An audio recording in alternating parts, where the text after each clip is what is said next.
What's up, Cowboys Nation? It is Film Room here from the Star in Frisco, where, of course, the Cowboys are taking on the Seattle Seahawks this week at AT&T Stadium. He's Isaiah Stanback. I'm Kyle Yeomans as we take a deep dive into the All-22 to take a look at how this Cowboys team will match up against Gino Smith and the Seattle Seahawks. Now, Isaiah, I know you've kept your eye on this team. You're a Seattle native yourself, yes, but hey, you work for this team now, right? That's right. You work for that team. So with that being said, what are some of the things that this team can do to that Seattle team? Well, one thing that we know that the Dallas Cowboys does very well is rush the passer. And if they find a way to do that this week against Gino Smith and this Seattle Seahawks offense, then they're going to be just fine, Kyle, regardless of where I'm from, regardless of where I was born and raised. Listen up. Last year, Gino Smith was one of the best quarterbacks in the league, had 30 touchdowns, 11 interceptions. Through the first part of this season, he already has 8 interceptions and 12 touchdowns. And one of the reasons why this offense is just not clicking for the Seattle Seahawks right now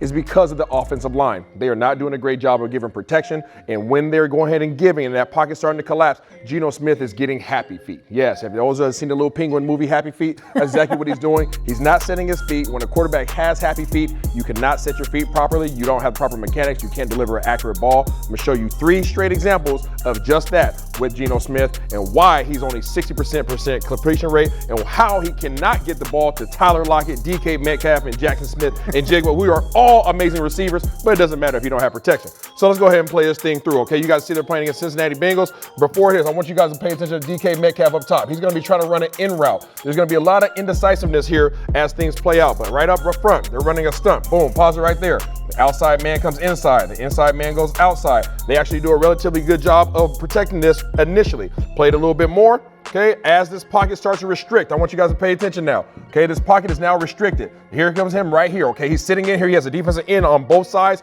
really kind of squeezing it in like a hot pocket. Now, we just talked about where DK Metcalf was going. DK Metcalf was running his route, boom, on the inside. Right now, the ball is getting released. Okay, as this ball is getting released, the ball is trying to come from here to here. Well, is he open? If he was looking at asking me, I would say no, because his defensive back has the ability to break on the ball right now. DK Metcalf acknowledges that, hey, I am not open. So what does he do? What you're not supposed to do, he stops his route, but I want you to look at where the pass ends up. Now the ball comes out the hand, Gino Smith delivers the ball. Now the defensive back stays on the inside where he was initially, and that's an interception. DK Metcalf is partially at fault for that, but even if he would have ran his route right there, it most likely would have been an interception because he never established leverage. But Gino Smith, again, having happy feet, he just decides to chuck the ball up. Let's go ahead and go to the next play. All right, now we're on the next play, all right? I want you guys to pay attention down here to Mr. Tyler Lockett. He is the man. Everybody knows this dude is a complete beast if you allow him to be. Here's man-to-man coverage versus the San Francisco 49ers, which we know a little something about. We know also that they do a good job of pressuring. So the ball is snapped. Okay, they're coming off the edge right here. Boom. Pressure on the inside. Look at this offensive lineman getting pushed back. Run it back a little bit more.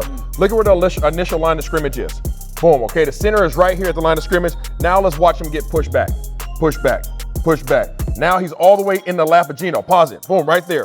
We just talked about how Gino Smith does not do a good job of setting his feet when there's what? Pressure in his face. There's literally a man right there working his center right back into his lap. Now you look at where we're at on the bottom here, okay? We did a good job with Lockett coming down out of his break. He's wide open. That is wide open in the NFL. Look at this separation. There's about 1.5 yards of separation there. But now let's pay attention to where the ball actually ends up. As the ball's released, boom, right here, pause it. Boom, the ball goes from here to the inside. He does not put the ball on the outside where Tyler Lockett was coming down. The ball should be ending up right there. The ball should end up right here on the sideline. Little twinkle toes walk out of bounds. It's not the case. The ball's thrown on the inside. Because of the happy feet, Gino gets hit.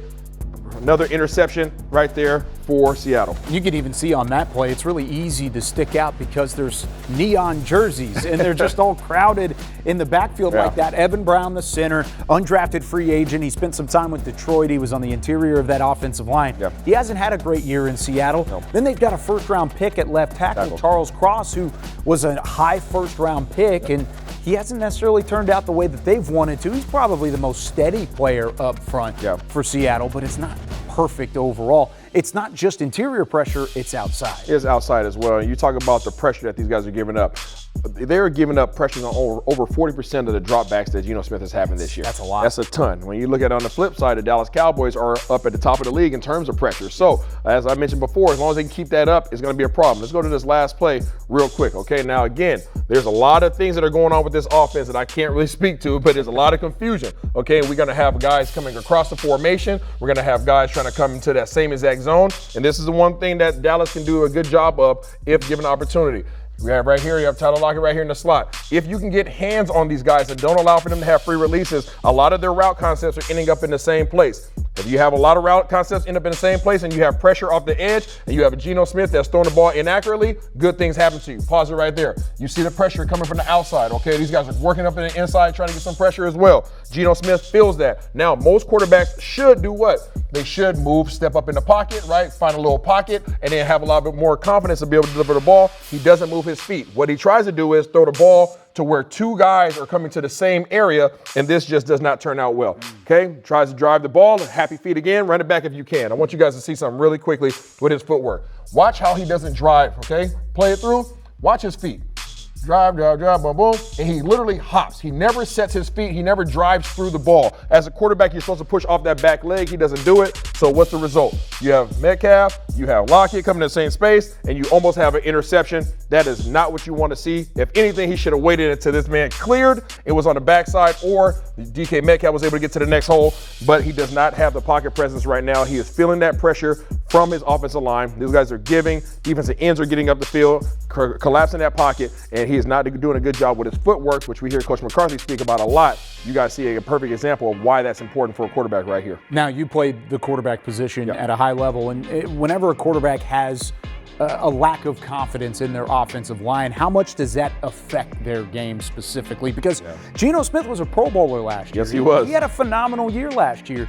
But why is it that much of a difference? I know that should be an easy question, but I want to hear it from you. No, it is. So it's a big difference because last year he was on top of his game, right? He felt comfortable with the offensive line. He felt comfortable with the system, right? He has the personnel grouping. He's got a ton of weapons. Right? They even added onto those weapons this year, but it doesn't matter if you have great personnel on the outside. You have Pro Bowl receivers on each side of you, literally Pro Bowl receivers, and then you add a Jackson Smith and Jigba, who is a lightning in the bottle himself. But if you don't have the protection up front, as a quarterback, I no longer have the confidence to either move in the pocket because I don't feel there is a pocket. Right? If I'm getting my centers getting pushed back into my lap, I don't have the confidence to step up. If I'm getting pressure from the outside, now all of a sudden I don't feel as if I can even move off my mark. So what do? I sit back there like that last play, and I simply just jump and I just try to get the ball out of my hands, and I hope that something positive happens. I hope it's not really working in his favor right now, as he already has 8 interceptions. Again, last year he had just 11. He had 30 touchdowns. He's nowhere near that mark right now. Yeah, and the Cowboys will look to try and continue to keep that category going in the wrong direction for Gino, the right direction